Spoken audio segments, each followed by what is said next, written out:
How many times are video game adaptations going to strike out before they finally hit that home run? And of course, what we're talking about is Gears of War. At least that's what I'm talking about today, because they are doing another adaptation of that. It is coming to Netflix. We've got some big hitters that are taking the helm of it. Gears of War movie adaptation to be helmed by Deadpool 2 director. Now, a lot of people didn't like Deadpool 2, at least not nearly as much as Deadpool Wolverine or the original Deadpool. However, I still think it's a solid entry. We've got that guy coming back. He's also done something that was a sleeper hit, and it's called Bullet Train, and it had Brad Pitt in it.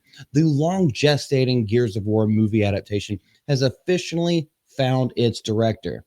And fortunately, it's someone who knows his way around bullets, brawls, and big budget mayhem. This guy's name is David Leitch, and he has been tapped to helm the live action film based on the iconic Xbox video game franchise. Now, this is one of those ones like Gears of War and Halo basically solidified Xbox during the console wars.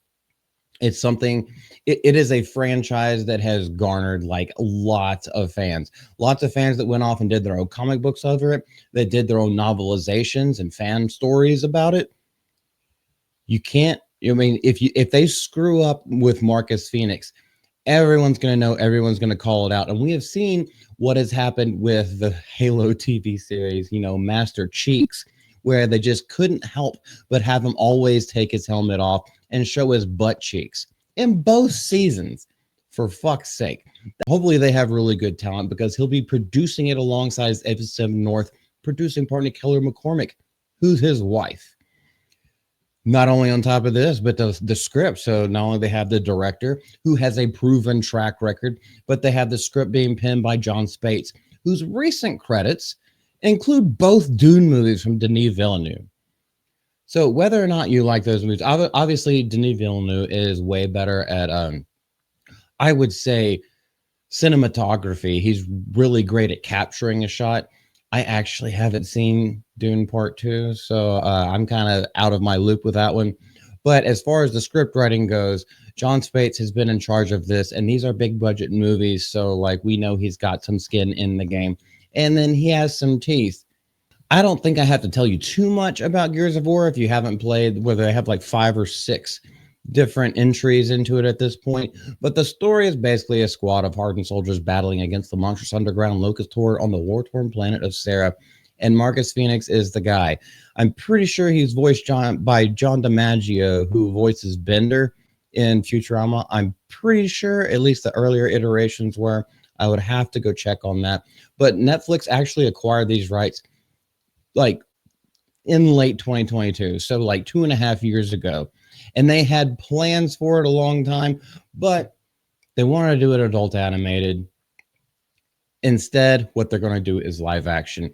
And I think live action is actually the better way of doing this kind of thing. There have been, so Arcane was one that was a League of Legends spinoff. They actually did animation with that. Season 1 was great. Season 2 became woke. Halo had the live action series. It was crap from the start, and it stayed crap the entire way through. So here's the thing that we're all going to be asking is, are you going to take a hugely beloved franchise, and are you going to do it justice, or are you going to put the adaptation curse on it? Because that's not only Halo. Projects like Cowboy Bebop, Resident Evil, Yu Yu Hakusho, which nobody remembers because, nobody even knew about it. Nobody watched it. That's the thing with a lot of these stuff. The only time people watch it is they're interested for about an episode or two, and then they just start roasting it, and it goes completely out of the zeitgeist. It goes completely out of the normie's mind. Anyway, these other ones left fans cold, raising understandable skepticism about how faithfully and effectively the streamer can bring complex game worlds to life. Now, one thing that we have seen, which wasn't on Netflix, but at least in streaming platforms, Fallout. I know I've done a lot of videos on that, and I just recently talked about them again. It was decent enough. The normies really liked it. I mean, it was decent enough. There's enough fan service in there. For a hardcore Fallout fan, I think it missed the mark a little bit, but, what is the term?